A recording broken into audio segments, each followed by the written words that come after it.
ओम नमो वासुदेवाय। ओम नमो भगवते वासुदेवाय। ओम नमो भगवते वासुदेवाय।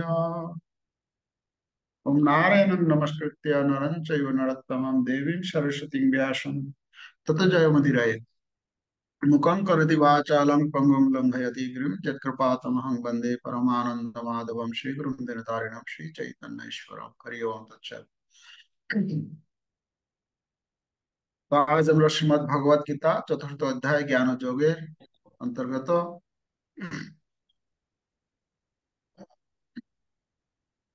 কত চতুর্থ সেকশন নাকি শুরু হবে আজকে। বিষয় বিষয় হচ্ছে যজ্ঞের ব্যাপারে ভগবান বলবেন। আমরা ইতিপূর্বে 24 নম্বর শ্লোকে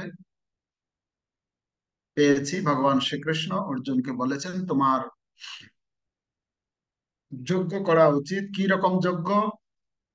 ব্রহ্মার্পণম ব্রহ্মহবি ব্রহ্মাগ্নো ব্রহ্মণাহুতম ব্রহ্মৈব তেন গন্তব্যম ব্রহ্ম কর্ম সমাধি।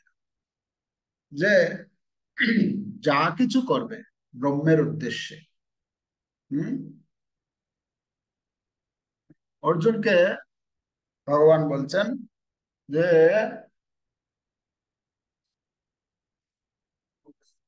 এই যে যজ্ঞ, মানে যজ্ঞ মানে কি? অর্জুনের ক্ষেত্রে এখানে এই যে যুদ্ধ করছে, এই যে যুদ্ধ কৃষ্ণ ভাবনাময় হয়ে যদি যুদ্ধ করো তাহলে সেটি যজ্ঞে পর্যবসিত হবে।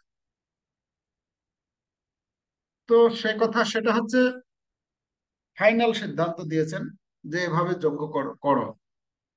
এখন ভগবান 25 নম্বর শ্লোক থেকে 33 নম্বর শ্লোকে তিনি বলছেন যে যজ্ঞ তো হচ্ছে, মানে মুখ্য যজ্ঞ হচ্ছে এটাই, আসল যজ্ঞ হচ্ছে 25 নম্বর শ্লোক। কিন্তু এ ছাড়াও হে অর্জুন এরকম আরো অনেক যজ্ঞ রয়েছে। মানে সিদ্ধান্তটা দেওয়ার পরে তিনি আর কিছু ব্যাখ্যা করছেন না, কিছু কিছু লোক রয়েছে তারা অন্যরকম যজ্ঞের অনুষ্ঠান করে। তো সেটা আমরা এই 25 নম্বর শ্লোক থেকে পরপর অধ্যয়ন করব। 25 নম্বর শ্লোক থেকে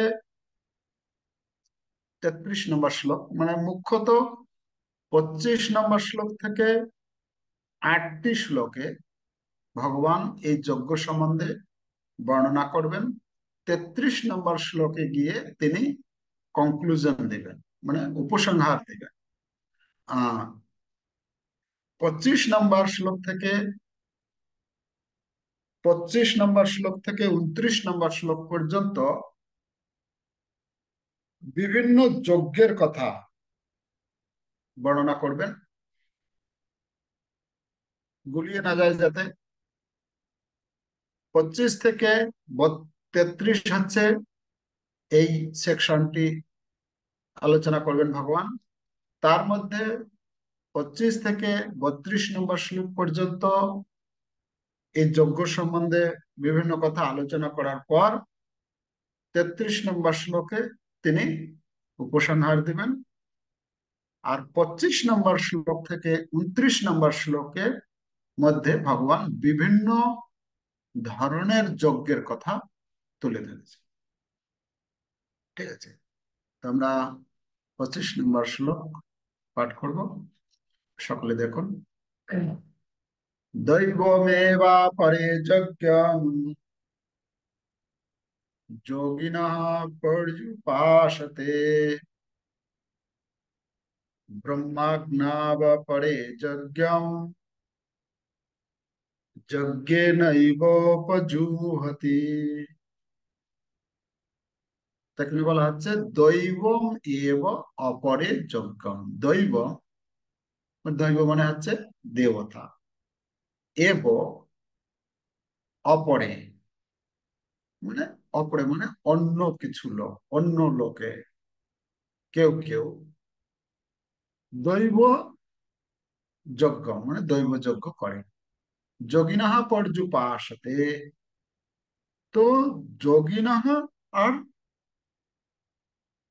যোগিনা মানে কারা? মানে যারা যজ্ঞ করে। আর দৈব মানে হচ্ছে যার উদ্দেশ্যে যজ্ঞ করে। ঠিক আছে। পর্যুপাসতে মানে পুজো করে। ব্রহ্মাজ্ঞাব পরে যজ্ঞম।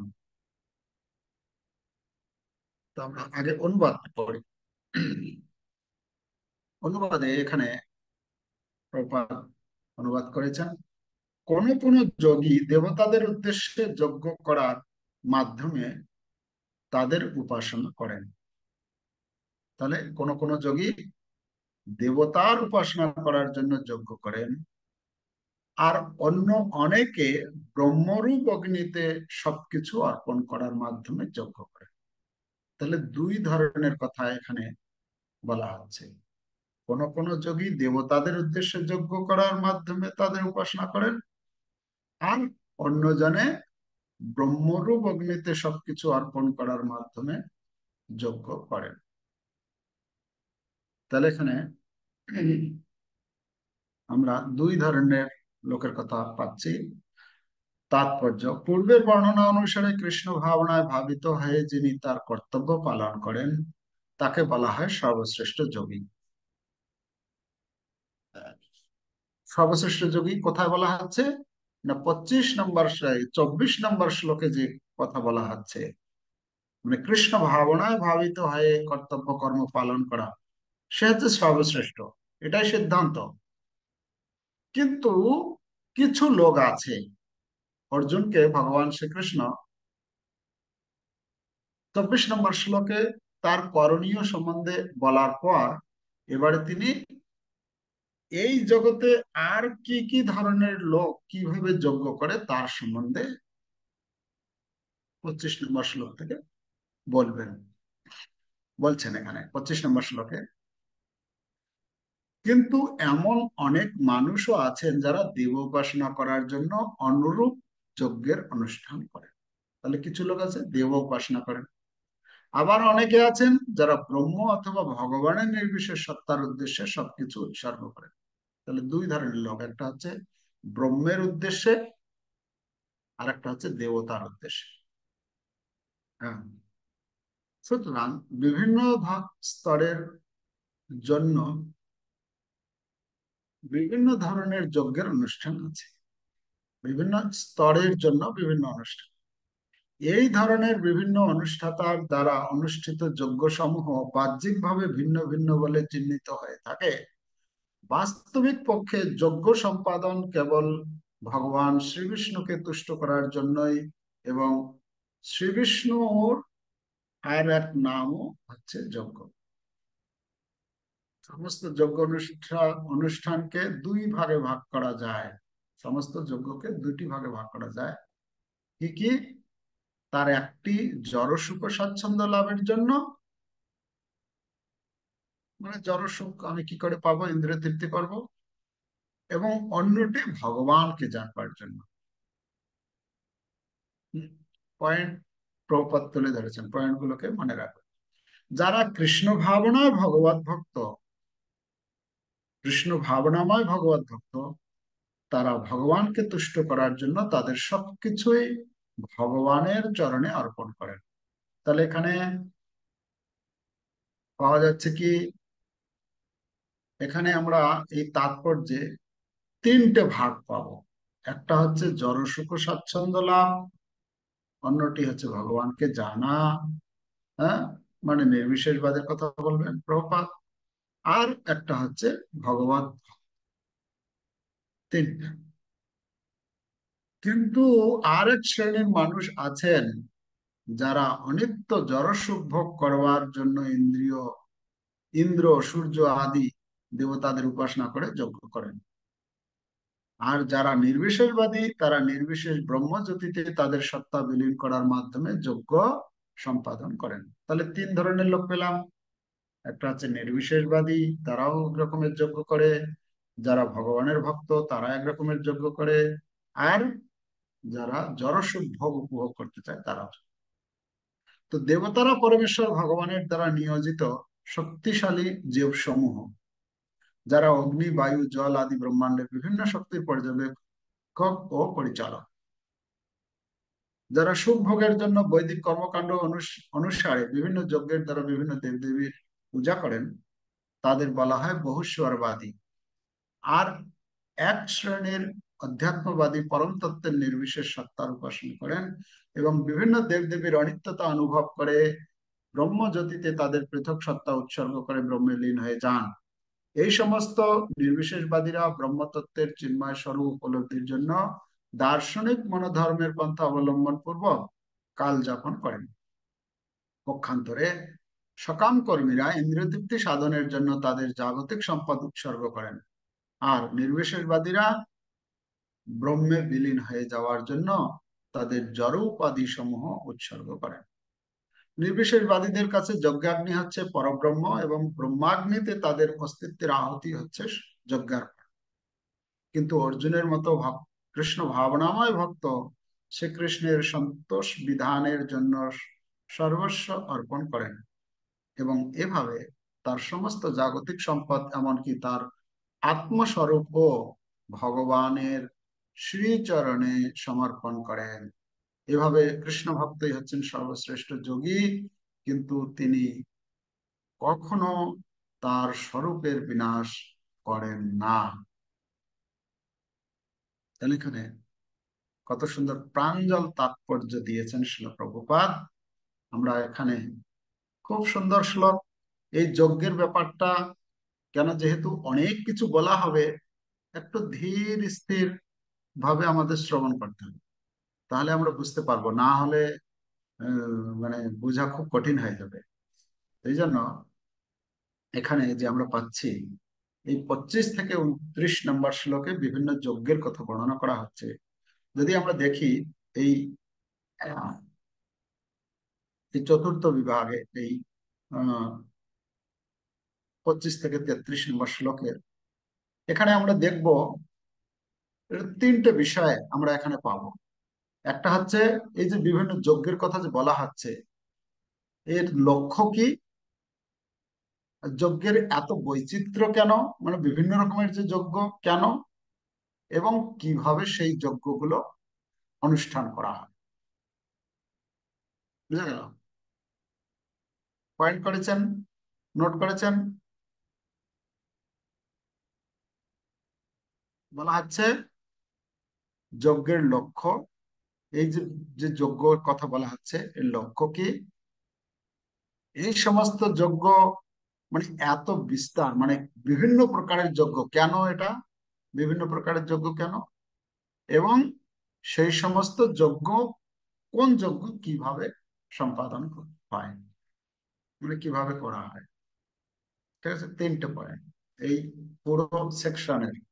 এটা বিষয়, এটা মাথায় রেখে আমরা যখন পরপর পড়বো এটা মনে রাখতে হবে, শুধু তিনটা: যজ্ঞের লক্ষ্য, এত যজ্ঞ কেন, প্রকারভেদ যজ্ঞের, আর সেই সমস্ত যজ্ঞ কিভাবে করা হয়। ওকে, এটা মাথায় থাকবে। তো তারপরে আলোচনা হচ্ছে, আচ্ছা যদি আমরা দেখি লক্ষ্য সম্বন্ধে যদি আমরা আলোচনা করি, তো লক্ষ্য আমরা তিনটে লক্ষ্য পাবো এখানে। একটা হচ্ছে ইন্দ্রিয় নিয়ন্ত্রণ করা। কেন? ইন্দ্রিয় যদি নিয়ন্ত্রণ হয়, ইন্দ্রিয় নিয়ন্ত্রণের মাধ্যমে কি হবে, আমরা পাপ থেকে মুক্ত হতে পারবো এবং জীবনে সুখ লাভ করতে পারবো। দ্বিতীয় লক্ষ্য চিন্ময় জ্ঞান লাভ করা, যেটা 19 নম্বর শ্লোক থেকে 24 নম্বর শ্লোকের মধ্যে এই যে বর্ণনা করা হচ্ছে, এই শ্লোকে বর্ণনা করা হয়েছে কিভাবে যজ্ঞ সম্পাদনের ফলে ব্রহ্ম বা চিন্ময় প্রকৃতিতে উন্মোচিত হয়, মানে আহ কিভাবে জ্ঞানের স্তরে একজন উপনীত হতে পারে। আর তৃতীয় হচ্ছে কি, সর্বোপরি ভগবানের সেবা, এই সমস্ত কিছু উদ্দেশ্য। আচ্ছা, যজ্ঞের যে বৈচিত্র্য, এত প্রকারের বিভিন্ন প্রকার যজ্ঞ, বিভিন্ন প্রকার মানুষের জন্য ভগবান এখানে বলছেন যে আলাদা আলাদা ব্যক্তির স্তর ভেদে যজ্ঞের কথা বর্ণনা করা হয়েছে। তো বিভিন্ন প্রকার যে যজ্ঞের প্রকার ভেদ রয়েছে, যে বর্ণাশ্রম ধর্মে তাদের অবস্থান ও উপলব্ধির স্তরে, মানে যে যেরকম একজন সন্ন্যাসীর কি যজ্ঞ সম্পাদন করে, ব্রহ্মচারী কি যজ্ঞ করে, গৃহস্থ কি যজ্ঞ করে, আলাদা আলাদা বর্ণনা করা হয়েছে।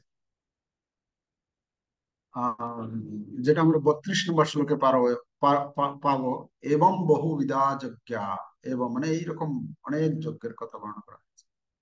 এবং কিভাবে তা সম্পাদন করতে হয় সেই সম্বন্ধে এই 19 থেকে 23 নম্বর শ্লোকের মধ্যে আহ বর্ণিত চেতনা নিয়ে যজ্ঞ সম্পাদন করতে হবে, তবেই ব্রহ্ম উপলব্ধি সম্ভব হবে। তো এখানে 24 নম্বর শ্লোকেও আমরা পাবো। আচ্ছা, পরপর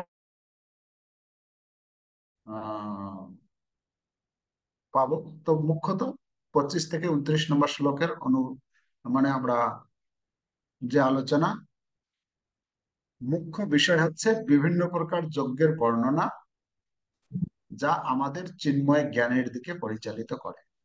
ঠিক আছে, 25 থেকে 29 নম্বর শ্লোকের যে বিষয়, তা হচ্ছে বিভিন্ন প্রকার যজ্ঞের বর্ণনা, যা আমাদের চিন্ময় জ্ঞানের দিকে পরিচালিত করে। ঠিক আছে, নোট করবেন এগুলো। নোট করার পর আপনারা পরবর্তীতে নোটগুলোকে মেলাবেন, তাহলে বুঝতে সহজ হবে। এখন বুঝতে পারুন না পারুন, হ্যাঁ, নোট করে যান। 25 নম্বর শ্লোকে মুখ্যত দেবদেবীর উপাসনা আর ব্রহ্মরূপ অগ্নিতে, ঠিক আছে, আমরা 25 নম্বর শ্লোকে মধ্যেই প্রবেশ করে আমরা আলোচনা করি। শ্লোকে মুখ্যত 4টি পয়েন্ট আলোচনা করা হচ্ছে, যে সর্বশ্রেষ্ঠ বা প্রথম শ্রেণীর যোগী কে, সে সম্বন্ধে আলোচনা। বাহ্যে বৈচিত্র্য থাকলেও সত্যিকার অর্থে লক্ষ্য একটি, এই যজ্ঞের যজ্ঞের প্রাথমিক দুটি বিভাগ, আর বিভিন্ন প্রকার যজ্ঞানুষ্ঠানকারীর যজ্ঞের মধ্যে তুলনা করা হয়েছে। ঠিক আছে, এই 4টি বিষয়। Okay? তাহলে এখানে আমরা দেখতে পাচ্ছি,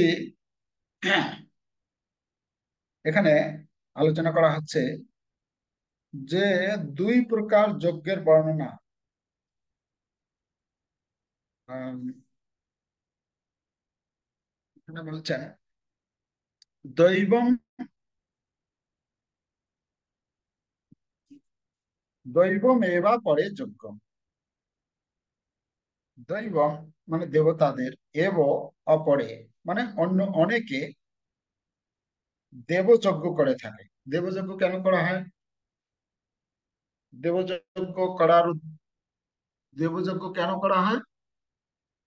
না, দেবযজ্ঞ করার মুখ্য উদ্দেশ্য হচ্ছে, ভগবানই কিন্তু কথাগুলো বলছেন যে দেবযজ্ঞ করা হয়।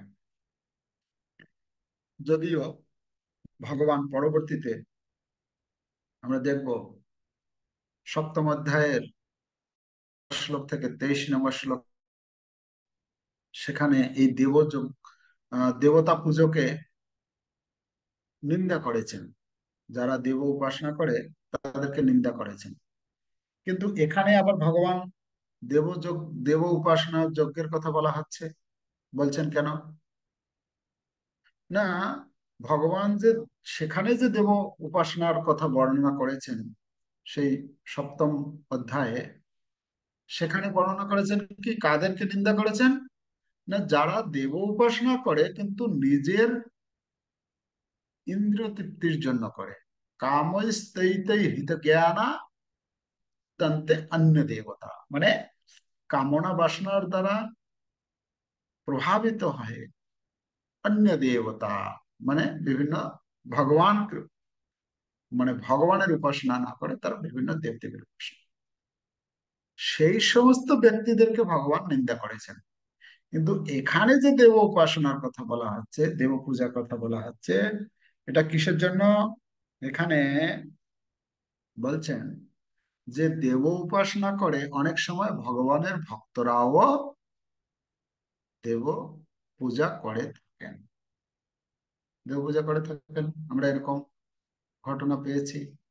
কিন্তু উদ্দেশ্যটা কি হবে সেটা হচ্ছে মুখ্য বিষয়। ভগবান ভগবান বলছেন দেব উপাসনা করতে কোনো অসুবিধা নেই, দেব উপাসনা করতে পারে, কিন্তু ব্যাপারটা হচ্ছে মনোভাবটা কি আছে, কি ভাব নিয়ে করা হচ্ছে, সেটা হচ্ছে মুখ্য বিষয়। আমরা সাধারণত ভগবানের ভক্তরা দেবতাদেরও পুজো করতে দেখা যায়। একটা হচ্ছে কি, না তাদেরকে সম্মান প্রদর্শন করা, সেই সমস্ত কেন নিয়ম হচ্ছে শ্রেষ্ঠ ব্যক্তিদেরকে সম্মান প্রদর্শন করা উচিত, তাই না? তো যারা শ্রেষ্ঠ, যারা দেবতাগণ রয়েছেন, তারা তো শ্রেষ্ঠ ব্যক্তি, তবে তো ভগবান তাদেরকে সেই সেই এক একটা পদে দায়িত্ব দিয়েছেন। তো সেই সমস্ত শ্রেষ্ঠ ব্যক্তিদেরকে সম্মান প্রদর্শন, এটা একটা দিক। দ্বিতীয় দিক হচ্ছে ভক্তরা যখন কখনো দেব উপাসনা করেন, দেব পূজা করেন, আচ্ছা, এখানে যদি দেখা যায় তিন ধরনের আমরা যদি আলোচনা করি দেব উপাসকের। একটা হচ্ছে কিছু চাওয়া পাওয়ার জন্য দেব উপাসনা, যেটাকে ভগবান নিন্দা করেছে। দ্বিতীয়ত কর্তব্য বোধে, মানে তাদের সম্মান করতে হয়, আমার কোনো কিছু চাই না, ঠিক আছে, আমি কোনো কিছু চাওয়া পাওয়া নেই,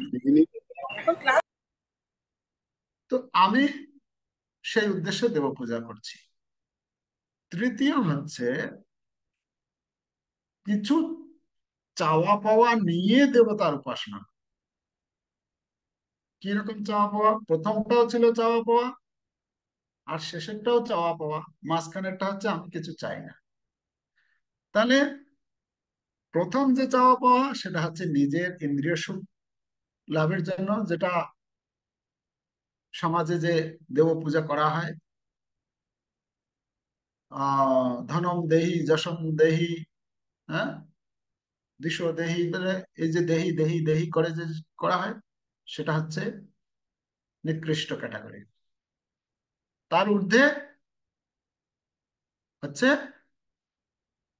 আমি কোনো কিছু চাই না, এই নিয়ে সম্মান কর্তব্য বোধে পুজো করে, বাস। আর তৃতীয় তৃতীয় হচ্ছে, যেটা হচ্ছে সর্বশ্রেষ্ঠ, সেটা হচ্ছে ভগবানের ভক্তি আমি কি করে লাভ করতে পারবো সেই জন্য দেবতার পুজো করি। মানে ভগবানকে কেন্দ্র করে, যেরকম আমরা ঘটনা পাই বৃন্দাবনের গোপীগণ কাত্যায়নী দেবীর পুজো করেছিলেন। কাত্যায়নী দেবীর পুজো করেছিলেন তারা নিষ্ঠা সহকারে, 1 মাস যাবত ভোরবেলা এই ঠান্ডার সময় উঠে, কাত্যায়নী ব্রত চলছে এখন, এই ঠান্ডায় তারা কত দূর থেকে সেই যমুনায় যেতেন, গিয়ে একদম পুরো ডুবে স্নান করতেন, স্নান করে উঠে ফুল ফল ইত্যাদি নৈবেদ্য আদি দিয়ে কাত্যায়নী দেবীর পুজো করতেন।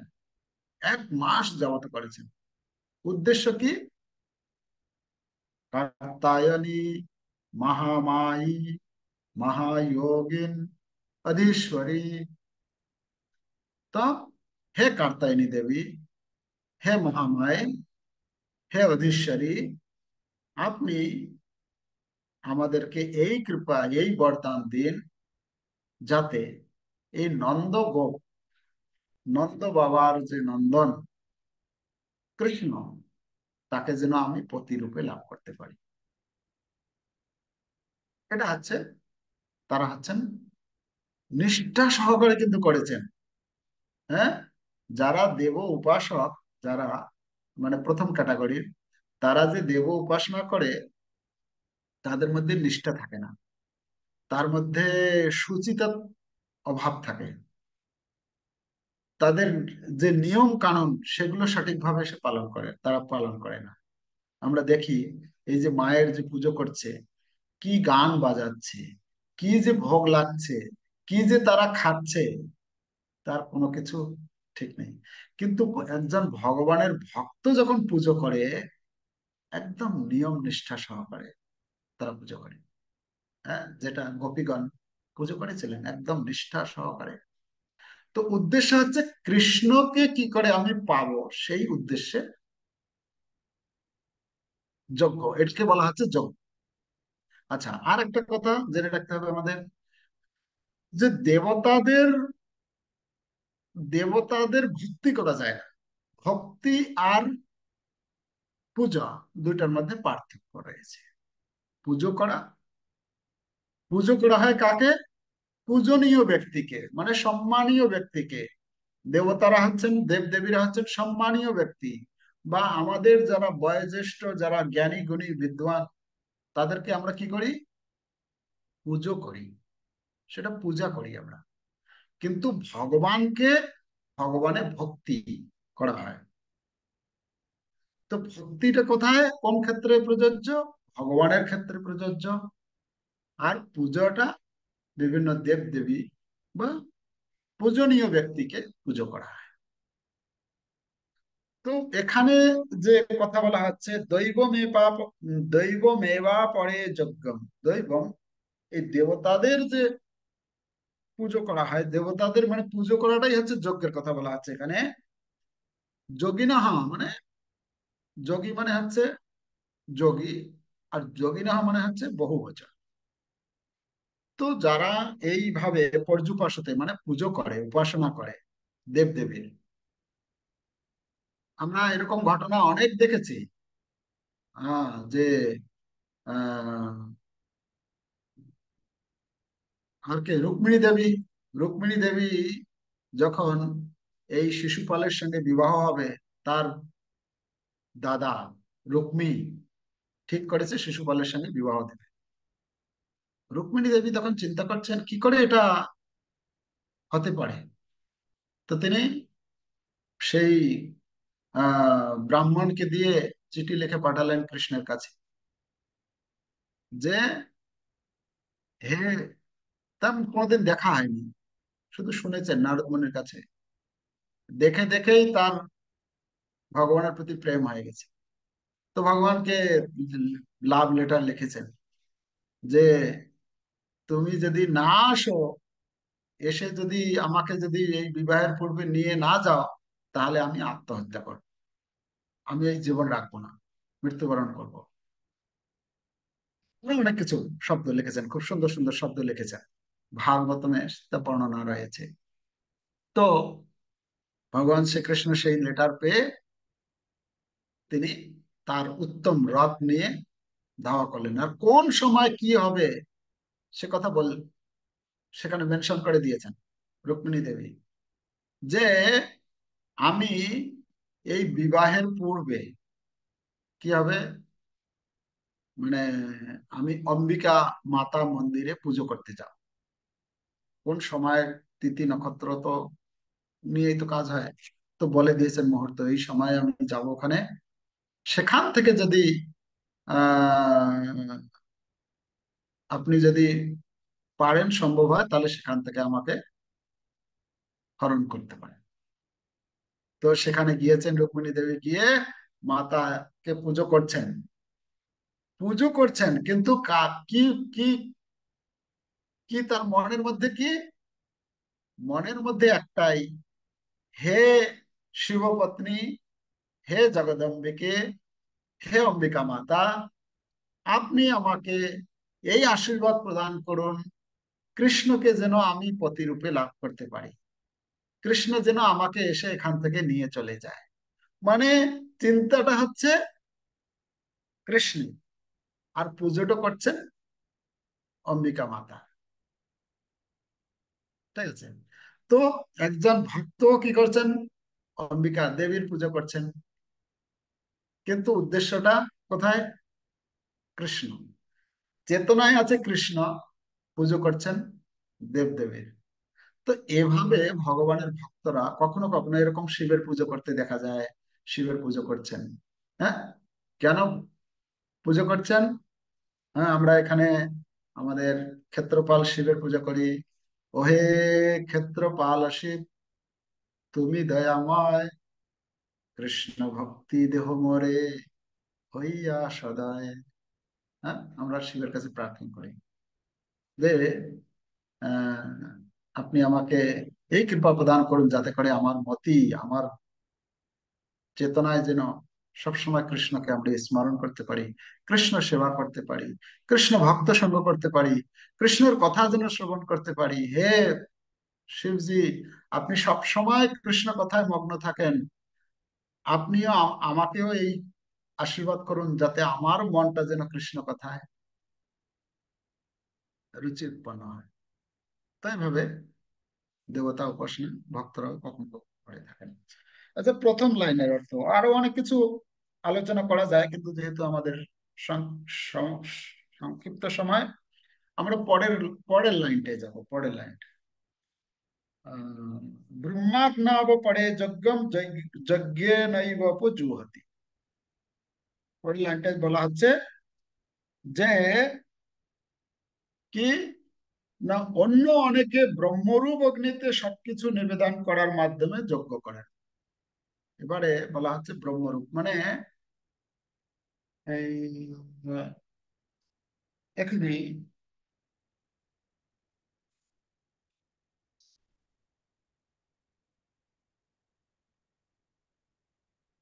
তাৎপর্যের শেষের দিকে একটু পড়ছি, ঠিক আছে? তাৎপর্যের শেষের দিকে 4-6 লাইন, সকাম কর্মী ইন্দ্রিয় তৃপ্তি সাধনের জন্য তার জাগতিক সম্পদ উৎসর্গ করেন, আর নির্বিশেষ ব্রহ্মে বিলীন হয়ে যাওয়ার জন্য তার জড় উপাধি সমূহ উৎসর্গ করেন। নির্বিশেষবাদীদের কাছে যজ্ঞাগ্নি হচ্ছে পরব্রহ্ম, এবং ব্রহ্মাগ্নিতে তাদের অস্তিত্বের আহুতি হচ্ছে ব্রহ্মার যজ্ঞার্পণ। এখানে দুই জনের কথা বলছেন, একটা হচ্ছে সকাম কর্মী। সকাম কর্মীরা, যেটা আমরা আলোচনা করলাম, যে দেবতার উপাসনা করে। নির্বিশেষবাদীরা, তারা কি করেন? তারা মিডিল ক্যাটাগরিতে করছেন। তারা কিছু চায় না এই জগতের, এই তারা জানে যে এই জগতের যা কিছু সবকিছু হচ্ছে ক্ষণস্থায়ী। কিন্তু যারা কর্মী, তারা কিন্তু এটা উপলব্ধি করতে পারে না। তারা চায়, চায় মানে এই জড় সুখ চায়। কিন্তু এদের থেকে আরেকটু উন্নত হচ্ছে যারা নির্বিশেষবাদী। নির্বিশেষবাদীরা কি করে? তারা জ্ঞানের আলোচনা করে। তারা জানে, যেহেতু তারা জ্ঞানের আলোচনা করে এইটা, তাই তারা কি করে? তারা তারা জানে যে এই জড়জগতের সুখগুলো হচ্ছে অনিত্য, ক্ষণস্থায়ী। তাই এটাকে তারা চায় না। তারা কি চায়? না, ভগবানের সেই ব্রহ্ম জ্যোতিতে তারা বিলীন হয়ে যেতে চায়। তো কথা হচ্ছে যে উম, ভগবানের ব্রহ্মজ্যোতিতে তারা বিলীন হয়ে যেতে চায়। তো তাই তারা এই জগতের সুখ সুবিধা যা কিছু তা পরিত্যাগ করে দেয়। মানে তাদের কাছে এটা হচ্ছে যজ্ঞে আহুতি দেওয়ার মতো। যজ্ঞে আহুতি কেন বলা হচ্ছে? না, যজ্ঞে যখন আমরা আহুতি প্রদান করি, ধরুন ঘি প্রদান করছে, সেই ঘিটা কি হচ্ছে? নষ্ট, সেটা তো নাশ হয়ে যাচ্ছে না, সেটা আর কখনো পাওয়া যায় না। তো ঠিক যেরকম আহুতি দেওয়া মানে সেটা শেষ। তো যারা নির্বিশেষবাদী, তারা কি করছেন? এই জড় জগতের যা কিছু সুখ সুবিধা যা কিছু সবকিছু কি করছে? আহুতি দিয়ে দিচ্ছে, মানে ত্যাগ করছে, পরিত্যাগ করছে। তারা কি চাইছে? শুধু ব্রহ্মজ্যোতিতে লীন হয়ে যাবে। এটা একটা ক্যাটাগরি। তার পরের ক্যাটাগরি বলছেন প্রভুপাদ, তাৎপর্যের কন্টিনিউ যেটা পড়ছিলাম, কিন্তু অর্জুনের মতো কৃষ্ণ ভাবনাময় ভক্ত শ্রীকৃষ্ণের সন্তোষ বিধানের জন্য সর্বস্ব অর্পণ করেন, এমনকি তার আত্মস্বরূপ ভগবানের শ্রীচরণে সমর্পিত। তো যারা কৃষ্ণ ভক্ত তারা কি করেন, সবকিছু মানে এমনকি তার যে করণীয় কর্তব্য, এই সংসারে থেকে যে তার যে কিছু করণীয় কর্তব্য থাকে, কর্মকাণ্ডীয় বিভিন্ন নিয়ম কানুন থাকে, যেরকম আমরা যখন আহ ঘরে আছি, পরিবারে আছি, সমাজে আছি, যে সমাজে আছি তার কিছু নিয়ম কানুন থাকে, যে যে গোষ্ঠীতে আছি তার কিছু নিয়ম কানুন থাকে, এই জড়জগতের মধ্যে আত্মীয় স্বজন বন্ধু বান্ধব তাদের প্রতি কিছু কর্তব্য থাকে, অনেক কিছু এরকম নিয়ম কানুন আছে। এমনকি তার নিজের স্নান করা, হ্যাঁ, আহ, আমাদের উদাহরণস্বরূপ নেওয়া যেতে পারে আমাদের শ্রীপাদ মাধবেন্দ্র পুরী। মাধবেন্দ্র পুরী পাদ তিনি এই কৃষ্ণ ভক্তি অনুশীলন করতে করতে এমন স্তরে উপনীত হলেন, সর্বদাই কৃষ্ণ চিন্তন তিনি করতে থাকলেন। তো এখানে আমরা তাৎপর্যে কত নম্বর শ্লোকে, আহ দ্বিতীয় অধ্যায়ের 52 নম্বর শ্লোক, দেখুন বের করুন, দ্বিতীয় অধ্যায়ের 52 নম্বর শ্লোক।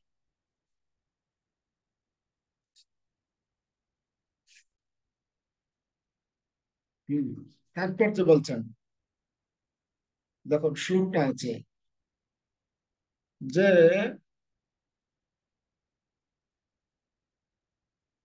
কোন ব্যক্তি, প্রভুপাদ লিখেছেন তাৎপর্যে, ভগবানের মহান ভক্তদের অনেক সুন্দর দৃষ্টান্ত আছে যারা কেবলমাত্র ভগবত ভক্তি গ্রহণ করার ফলে বৈদিক আচার অনুষ্ঠানের প্রতি উদাসীন হয়ে ওঠেন। মানে বিভিন্ন যে আচার অনুষ্ঠান নিয়ম কানুন সেটাকে তারা কি করেন, আহুতি দিয়ে দেন। আহুতি দেন মানে পরিত্যাগ করেন। যখন কোনো ব্যক্তি ভগবান শ্রীকৃষ্ণকে জানতে পেরে তার সঙ্গে চিরশাশ্বত সম্পর্ক সম্বন্ধে অবগত হয়, সে স্বাভাবিকভাবে বৈদিক কর্মকাণ্ডের অনুষ্ঠানের প্রতি সম্পূর্ণরূপে উদাসীন হয়। এমনকি সে যদি অভিজ্ঞ ব্রাহ্মণও হয়। মহাভাগবত ও গুরু পরম্পরা ধারায় আচার্য শ্রী মাধবেন্দ্র পুরী বলেছেন, মাধবেন্দ্র পুরী বলছেন, শ্লোকটা বলছেন, অনুবাদ করছি। হে ভগবান, ত্রিসন্ধ্যায় আমি তোমাকে বন্দনা করি। হে ভগবান, ত্রিসন্ধ্যায় আমি তোমাকে বন্দনা করি, তোমার জয় হোক।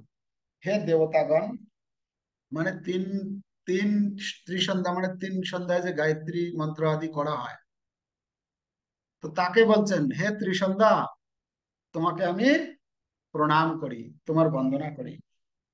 হে দেবতাগণ, মানে দেবতাগণের যে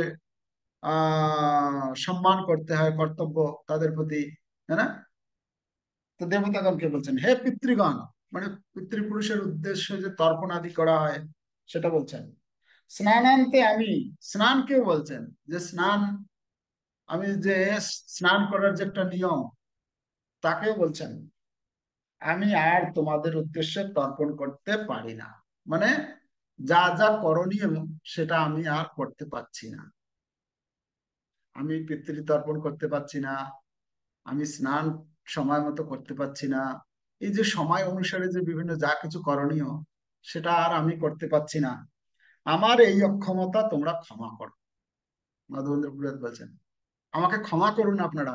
হে সন্ধ্যা বন্দনা, হে গায়ত্রী, মানে নেত্রী সন্ধ্যা, আমাকে ক্ষমা করুন, আমি করতে পারছি না।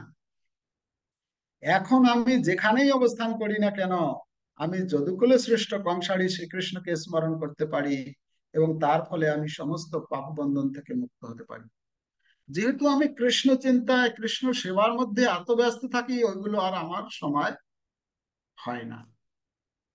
তো তাই ক্ষমা করুন।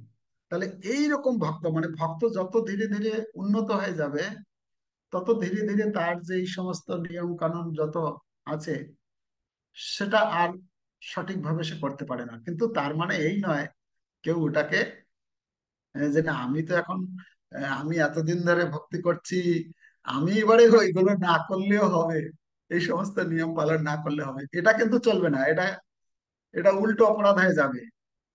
মানে সেই ভক্ত চেষ্টা করেও আর পারছে না, একটু সময় কুলাতে পারছে না, তার জন্য বলছে আমার মন আমার মন আমার মনে হয় এটি আমার পক্ষে যথেষ্ট। প্রভুপাদ বলছেন, পারমার্থিক মার্গে যারা কনিষ্ঠ অধিকারী, তাদের পক্ষে বেদের নির্দেশ অনুযায়ী বিবিধ আচার অনুষ্ঠান পালন করা একান্ত প্রয়োজন। যেমন খুব সকালে স্নান করা, পিতৃপুরুষের উদ্দেশ্যে তর্পণ করা, ত্রিসন্ধ্যায় মন্ত্র উচ্চারণ করা আদি বিভিন্ন।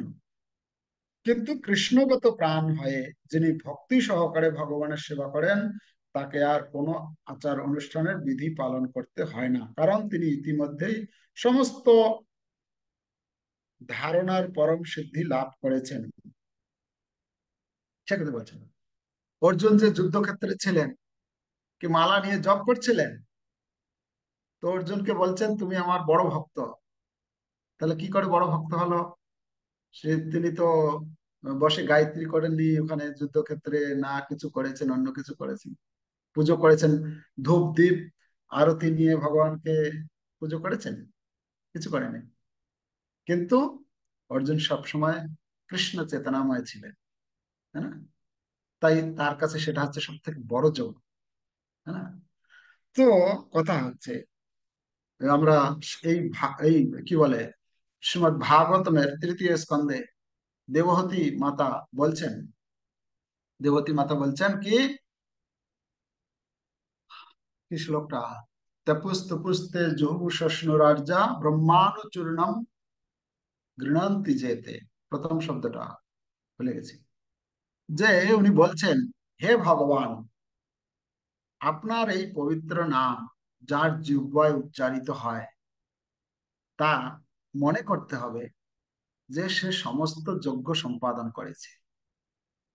আহ সে সমস্ত তীর্থস্থান তীর্থস্থান তার ভ্রমণ করা হয়ে গেছে, তীর্থযাত্রা হয়ে গেছে, তার সমস্ত নদীতে, পবিত্র নদীতে স্নান হয়ে গেছে। হ্যাঁ। তো তো এভাবে বলছেন, যেটা আমরা এই ভগবদ গীতারে অষ্টম অধ্যায় 28 নম্বর শ্লোক মনে হয় সম্ভবত, অষ্টম অধ্যায় 28 নম্বর শ্লোক, অষ্টম অধ্যায় 28 নম্বর শ্লোক কি আছে? হ্যাঁ, অষ্টম অধ্যায় 28 নম্বর শ্লোক বলছেন, বেদেষু যজ্ঞেষু তপঃসু চৈব দানেষু যৎপুণ্য ফলম প্রদিষ্টম অত্যেতি তৎসর্বমিদং বিদিত্বা যোগী পরম স্থানম উপৈতি চাদ্য। বলছেন, ভক্তিযোগ অবলম্বনকারী যারা ভগবত চিন্তায় ভগবানের জন্যই সেবা কার্য করেন, তার কি হয়, বেদ পাঠ, যজ্ঞ অনুষ্ঠান, তপস্যা, দান আদি যত প্রকার জ্ঞান ও কর্ম আছে, সেই সমুদায়ের যে ফল, তা এই ভক্তিযোগ অনুশীলন করার ফলে, মানে কৃষ্ণ চেতনাময় হওয়ার ফলে সবকিছু তার পাওয়া হয়ে যায়।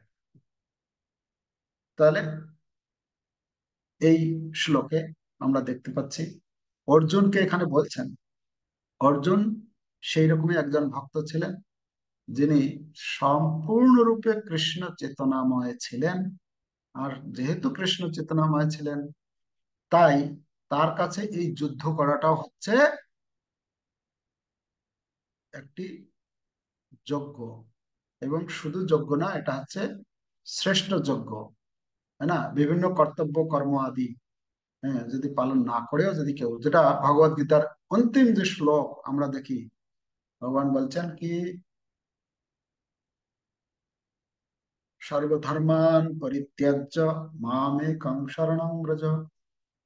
হ্যাঁ, যত্র ভগবান যোগ। বল, না, এই শ্লোকটা, এই শ্লোকটাই বলছেন যে ভগবান বিভিন্ন ধর্মের কথা এই গীতার মধ্যে তুলে ধরেছেন।